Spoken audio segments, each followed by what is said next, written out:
نحمدہ و نصلی علی رسول کریم، اما بعد فاعوذ باللہ من الشیطان الرجیم، بسم اللہ الرحمن الرحیم۔ السلام علیکم ورحمۃ اللہ وبرکاتہ۔ قرآن و دین چینل میں آپ سب کو بہت بہت خوش آمدید کہتی ہوں۔ آج کا وظیفہ بہت ہی خاص ہے۔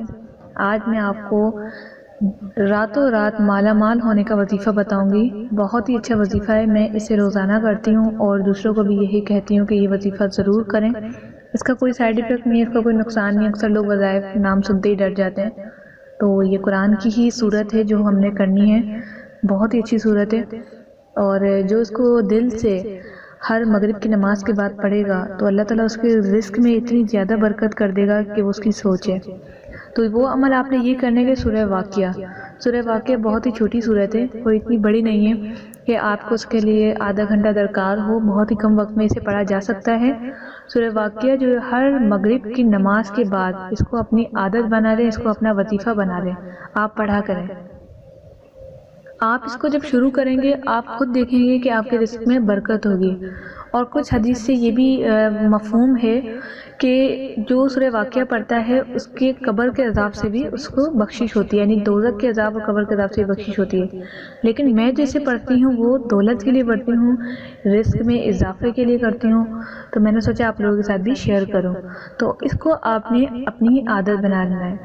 اسی طرح سے میری مدر ہیں، انہوں نے ہمیں کہا، ساری ہم جو سسٹرز ہیں، برادرز ہیں، ہمیں کہا کہ آپ لوگوں نے، میں آج آپ کو ایک نصیحت کرتی ہوں جو آپ نے میرے مرنے کے بعد بھی کرنی ہے۔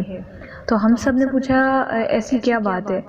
تو انہوں نے ہمیں یہ تنقید کی، یہ ہمیں انہیں کہا کہ میں تمہیں نصیحت کرتی ہوں کہ سورہ واقعہ کو اپنی زندگی کا معمول بنا لیں، ہر مغرب کے بعد آپ نے پڑھنا ہے، اور اس نصیحت کو، یہ میرے فرمان کو آپ لوگوں نے آگے لے کر چلنا ہے۔ سورہ واقعہ اپنی زندگی بھر ہر مغرب کے بعد آپ نے یہ ضرور پڑھنی ہے۔ مغرب کے بعد، عشاء کے بعد، اگر مغرب کے بعد اکثر کبھی ہم بھول جائیں، کہیں سفر میں ہوں یا کسی کے گھر میں، تو مغرب کے بعد نہیں پڑھ سکتے تو عشاء کے بعد، یعنی رات میں پڑھنی ہے آپ نے۔ تو امید ہے آپ اسے ضرور اپنائیں گے، اور اگر آپ چاہتے ہیں کہ آپ کے لیے نیکیوں کا ذریعہ بنے، تو جس طرح سے لوگ واٹس ایپ پہ اسٹیٹس لگا کے آگے فارورڈ کرتے ہیں اور گناہ کا ذریعہ اپنے لیے بناتے ہیں، تو میں آپ سے یہی کہوں گی کہ اس ویڈیو کو آگے شیئر کر کے نیکیوں کا ذریعہ بنائیں اور اپنے لیے ثواب دارین جمع کریں، کیونکہ جب تک یہ ویڈیو فارورڈ ہوتی رہے گی، شیئر ہوتی رہے گی، اور لوگ اگر اس پہ عمل کرتے رہیں گے تو ثواب آپ کو بھی ملے گا۔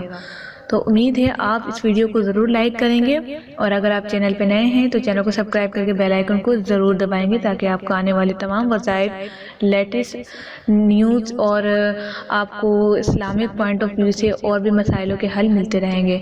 ملتے ہیں نیکسٹ ویڈیو کے ساتھ، اپنا خیال رکھیے گا۔ السلام علیکم ورحمۃ اللہ۔